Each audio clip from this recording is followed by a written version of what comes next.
Now, I'm sure most of you watched the World Cup. On the 1st of July, the United States beats Bosnia-Herzegovina 2-0 in the World Cup round of 32. Now, being at home, the US probably should have won that game anyways. But a month removed from the World Cup, people start forgetting the result of the game, but everyone remembered one red card. Following Balogun, the American striker who plays for FC Monaco in the French league, steps awkwardly on the Bosnian player's ankles. Now the referee reviews the incident and gives him a straight red card. Under FIFA rules, a straight red card means an automatic 1-game suspension. That's period. This has never been up for debate. Automatic. The player's team cannot appeal it. The world knew Balogun will miss the round of 16 match against Belgium. Now 4 days later, FIFA announced the suspension had been lifted. Now there's been no precedent for this decision in the World Cup history. No specific explanation was given. FIFA cited Article 27 of the FIFA Disciplinary Code, a rule that allows a suspension to put on hold for a probational period of 1 year. Now this provision had never been publicly used in this way in the history of the World Cup. Balogun plays against Belgium. Now karma struck and the US lost 4-1 in their worst defeat in the World Cup and is eliminated. But the aftermath of the World Cup got everyone questioning the integrity of our beautiful game, and it turned into the biggest governance crisis in football history. So why did it happen? Between the red card and the reversal, the US President Donald Trump called Gianni Infantino, the president of FIFA, 3 times. And major news outlets such as the Associated Press and Guardian all immediately confirmed the calls took place. Trump himself told reporters afterwards that he asked for a review because he didn't think it was a foul. That wasn't a foul.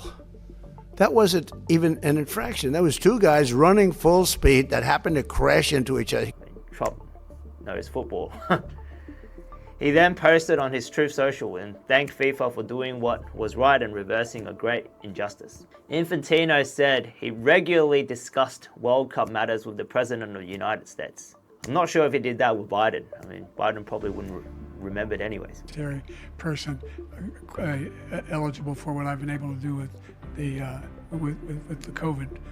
With dealing with everything we have to do with. But he insisted that FIFA's judicial bodies, FIFA's internal committees that make disciplinary decisions, are independent and operate autonomously. But here's what we all saw. The US president calling the president of FIFA 3 times about US star players' red card.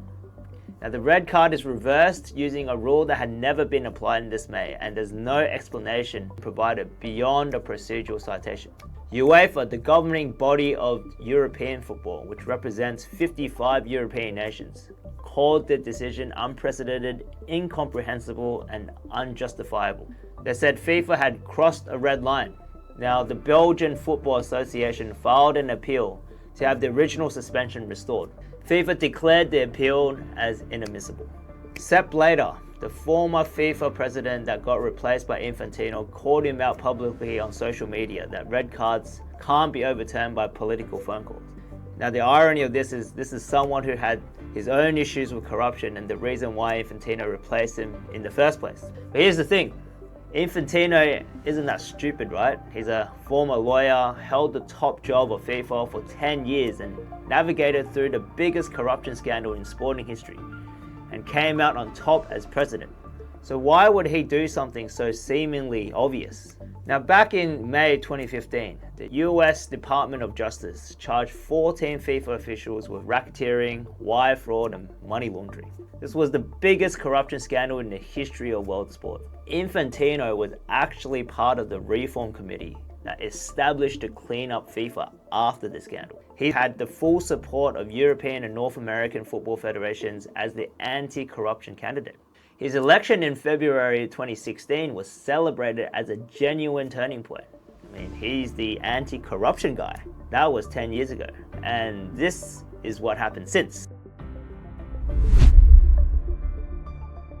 Infantino has developed a strong personal relationship with Vladimir Putin and called the 2018 World Cup in Russia as the best World Cup ever. This is in spite of Russia's invasion of Ukraine in 2014 by invading Crimea and the controversial process that awarded Russia the hosting rights. Infantino also developed a close personal tie with Mohammed bin Salman, the Crown Prince of Saudi Arabia. He oversaw the process that awarded Saudi Arabia the 2034 hosting rights to the World Cup. This is after FIFA changed the bidding rules at the very last moment, making it structurally impossible for any other country to submit a competing bid after.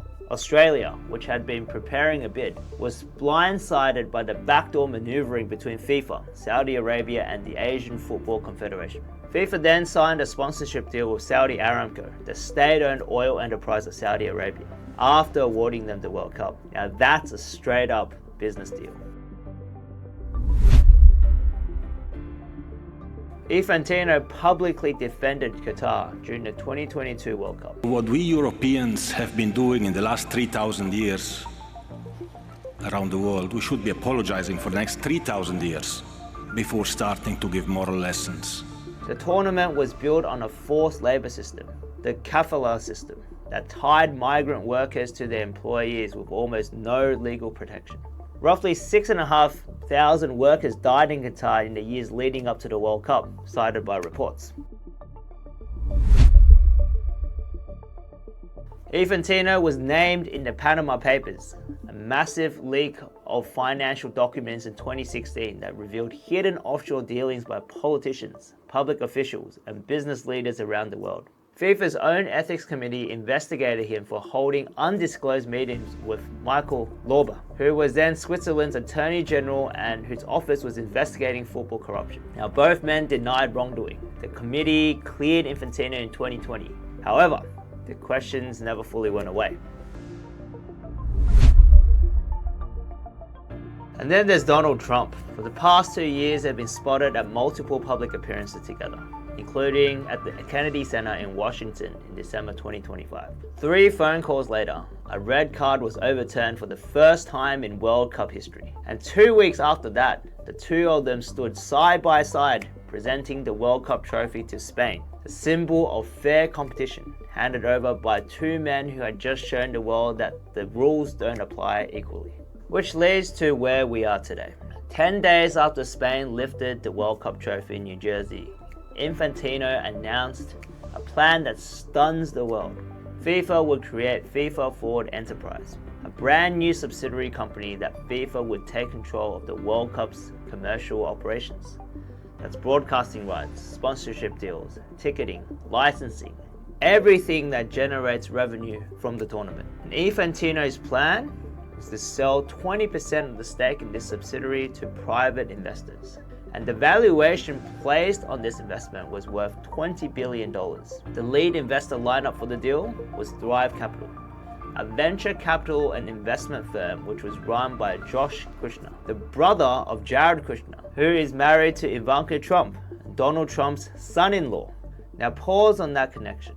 The president of the country hosting the World Cup calls the president of FIFA 3 times to overturn a red card. FIFA overturns it. 2 weeks later, FIFA announces a plan to sell a piece of the World Cup's commercial value to an investment firm ran by the same president's family network. Now, FIFA is a registered non-profit organization based in Zurich. It generates roughly 15 billion revenue from the 2026 World Cup alone. And Infantino wanted to sell a piece of that revenue stream to investors directly connected to the political power that had just demonstrated it could influence sporting decisions. The immediate backlash was devastating. UEFA, European football's governing body, said FIFA sold the soul of football. Multiple European nations, including those with the strongest football traditions, took the unprecedented step of threatening to boycott the World Cup entirely unless FIFA abandoned the plan. The governing body for North and Central American football and the Asian Football Federation also opposed the plan. FIFA's own COO, Kevin Lamore, one of the most senior executives inside the organization, publicly said that staff had been deceived by Infantino's lack of openness.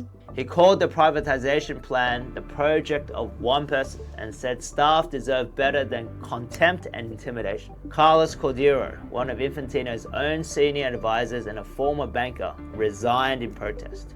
Infantino's own response to the opposition was very revealing. He wrote a letter to FIFA's 211 member associations warning them that those who supported the plan would receive 80 million in funding for the next 4-year cycle. Those who opposed it will receive the standard 10 million, an 8-to-1 financial penalty for dissent. UEFA immediately issued a statement condemning this as coercion. 5 days after announcing it, Infantino scrapped the plan. UEFA declared a formal loss of confidence in Infantino as FIFA president, but the architecture had already been exposed for the entire world to see. Now, a deal this complex doesn't come together in 10 days. Creating a subsidiary entity, structuring a $20 billion valuation, identifying and lining up investors, preparing the commercial and legal framework, that all takes months of planning and negotiation. This was being built behind the scenes while the World Cup was still being played, possibly longer. Infantino's own COO said staff were deceived and they didn't know about it. His senior advisor said he had no involvement and only learned of the plan when it was publicly announced. Now, the irony of all this is that had Infantino not deliberated so much to kissing Trump's ass, the privatization deal might have actually succeeded. There wouldn't have been the global spotlight on the relationship between Infantino and Trump. No UEFA statement about FIFA crossing the red line. No Sepp Blatter quote about political phone calls. No weeks of international front page scrutinizing FIFA independence. So the favor that was supposed to cost nothing ended up costing $20 billion. 1 red card, 3 phone calls, 1 unprecedented reversal that transformed what could have been a lifetime deal for the most corrupt anti-corruption president of our global beautiful game.